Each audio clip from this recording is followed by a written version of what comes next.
Hello ವೀಕ್ಷಕರೇ, ಎಲ್ಲರಿಗೂ VP. ಭೋಜನ ಚಾನಲ್ಗೆ ಸ್ವಾಗತ.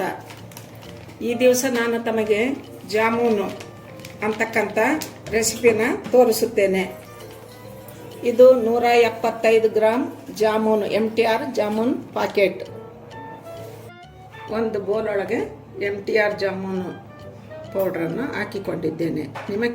ನಿಮಗೆ ಇದಕ್ಕೆ ಒಂದು ಟಿಪ್ಸನ್ನು ಹೇಳಿಕೊಡುತ್ತೇನೆ. ಹೋಟೆಲ್ ಜಾಮೂನಿಗಿಂತನೂ ತುಂಬ ರುಚಿಯಾಗಿ ಬರುತ್ತದೆ, ಒಳಗಡೆನೂ ಸಾಫ್ಟಾಗಿ ಇರುತ್ತದೆ. ಇದಕ್ಕೆ ನೀವು ಒಂದು ಅರ್ಧ ಸ್ಪೂನು ತುಪ್ಪವನ್ನು ಹಾಕಿರಿ. ಚೆನ್ನಾಗಿ ಈ ರೀತಿ ಮಿಕ್ಸ್ ಮಾಡಿರಿ.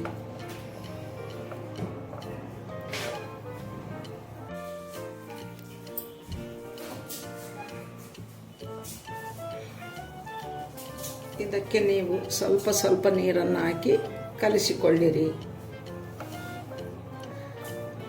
ಸ್ವಲ್ಪ ನೀರನ್ನು ಹಾಕಿಕೊಳ್ಳಬೇಕು.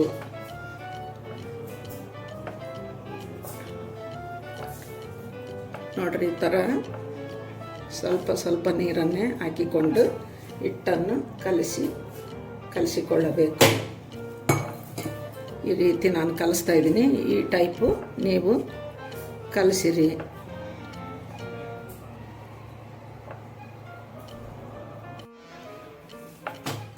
ಈ ಹದ ಬರುವವರೆಗೂ ಚೆನ್ನಾಗಿ ಕಲಿಸಿಕೊಳ್ಳಿರಿ.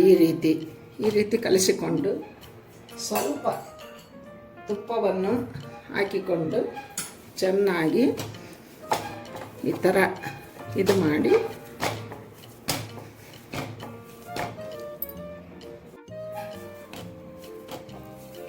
ಈ ಟೈಪ್ ಸ್ಮೂತಾಗಿ ನಾದಿಕೊಂಡು ಇದನ್ನು ಒಂದು 5-10 ನಿಮಿಷ ನೆನೆಯಲು ಬಿಡೋಣ. ಇದರ ಮೇಲೆ ಒಂದು ಬಟ್ಟಲನ್ನು ಹಾಕಿ ನೆನೆದುಕೊಳ್ಳಲು ಬಿಡೋಣ. ಈಗ ಜಾಮೂನನ್ನು ನೆನೆ ಇಡಲು ಬಿಟ್ಟಿದ್ದೀವಿ. ಅಲ್ಲಿಯವರೆಗೂ ಅದಕ್ಕೆ ಬೇಕಾಗುವ ಜ್ಯೂಸನ್ನು ತಯಾರಿಸಿಕೊಳ್ಳೋಣ. ಈ ಲೋಟದಿಂದ 2 ಲೋಟ ಸಕ್ಕರೆಯನ್ನು ಹಾಕಿಕೊಳ್ಳುತ್ತೇನೆ.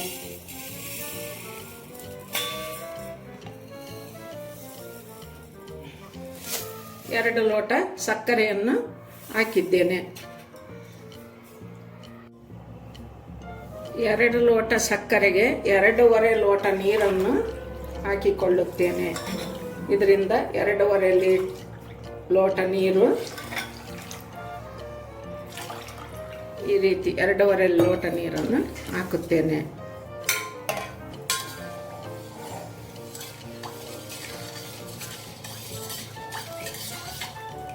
ಈ ರೀತಿ ಜ್ಯೂಸ್ ಸಕ್ಕರೆ ಕರಗಿ ಚೆನ್ನಾಗಿ ಪಳಪಳ ಕುದ್ದ ಮೇಲೆ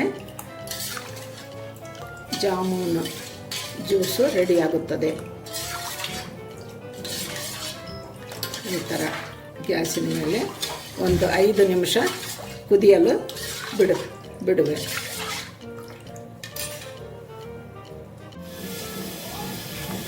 ಜಾಮೂನಿಗೆ ಬೇಕಾದ ಜ್ಯೂಸು ಈ ರೀತಿ ಚೆನ್ನಾಗಿ ಕುದಿ ಬಂದಿದೆ. ಈ ಥರ ಕುದಿಬೇಕು, ಚೆನ್ನಾಗಿ ಪಳಪಳ ಕುದಿಬೇಕು.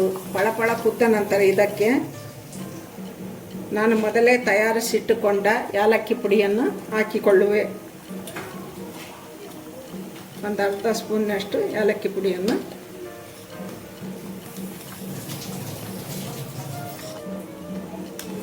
ಜ್ಯೂಸ್ ಈ ರೀತಿ ಬರಬೇಕು.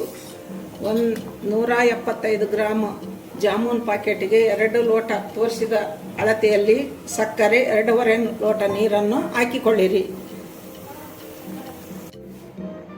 ಜಾಮೂನಿಗೆ ತಯಾರು ಮಾಡಿದ ಜ್ಯೂಸನ್ನು ಈಗ ಒಂದು ಜರಡಿಯೊಳಗಿಂದ ಸೋಸಿಕೊಳ್ಳೋಣ.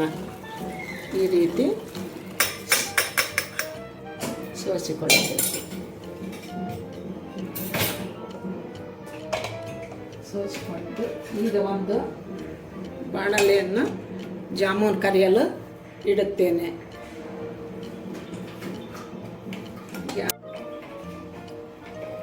ಈಗ ಬಾಣಲೆಗೆ ಎಣ್ಣೆಯನ್ನು ಹಾಕಿ ಎಣ್ಣೆ ಕಾಯಲು ಇಟ್ಟಿದ್ದೇನೆ.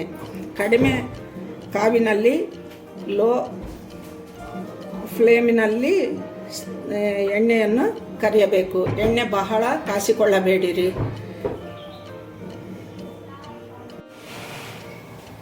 ಈಗ ಎಣ್ಣೆ ಕಾದಿದೆ, ಸ್ವಲ್ಪ ಎಣ್ಣೆ ಕಾದಿದೆ ಇಲ್ಲ ಅನ್ನೋದು ಚೆಕ್ ಮಾಡಿಕೊಳ್ಳಿ. ಈ ಥರ ಮೇಲ್ಗಡೆ ಬಂದ ತಕ್ಷಣ ನೀವು ಜಾಮೂನುಗಳನ್ನು ಕಡಿಮೆ ಉರಿಯಲ್ಲಿ ಕರಿದುಕೊಳ್ಳಿರಿ.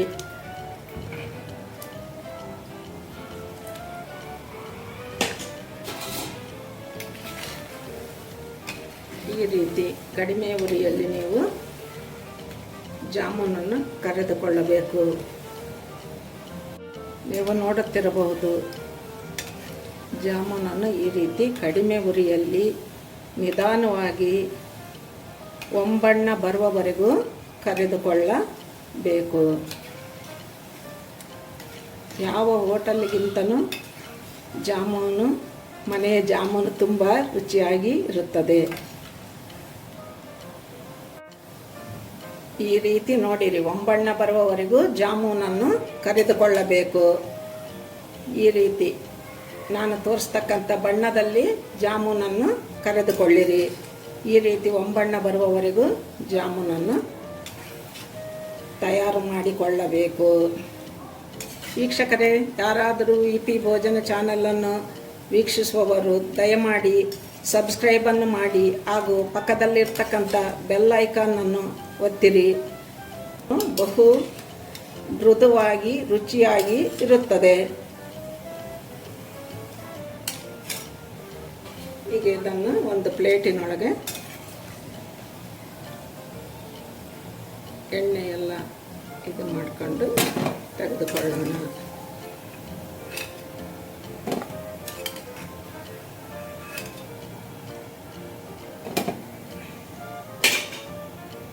ನೋಡ್ರಿ, ಈ ರೀತಿ ಈ ಬಣ್ಣಕ್ಕೆ ಜಾಮೂನನ್ನು ನೀವು ಕರೆದುಕೊಳ್ಳಬೇಕು. ಕಡಿಮೆ ಉರಿಯಲ್ಲಿ ತಯಾರಿಸಿಕೊಳ್ಳಬೇಕು. ಈಗ ಈ ಕರೆದಿಟ್ಟುಕೊಂಡ ಜಾಮೂನನ್ನು ಜ್ಯೂಸಿನೊಳಗೆ ಹಾಕಿಕೊಳ್ಳೋಣ. ಜ್ಯೂಸಿನೊಳಗೆ ಹಾಕಿ ಒಂದು 5 ರಿಂದ 10 ನಿಮಿಷ ನೆನೆಯಲು ಬಿಟ್ಟು ತಮಗೆ ಆಮೇಲೆ ಯಾವ ರೀತಿ ಜಾಮೂನು ತಯಾರಾಗಿದೆ ಅನ್ನೋದನ್ನು ತೋರಿಸುತ್ತೇನೆ. ಜಾಮೂನ್ ರೆಡಿ.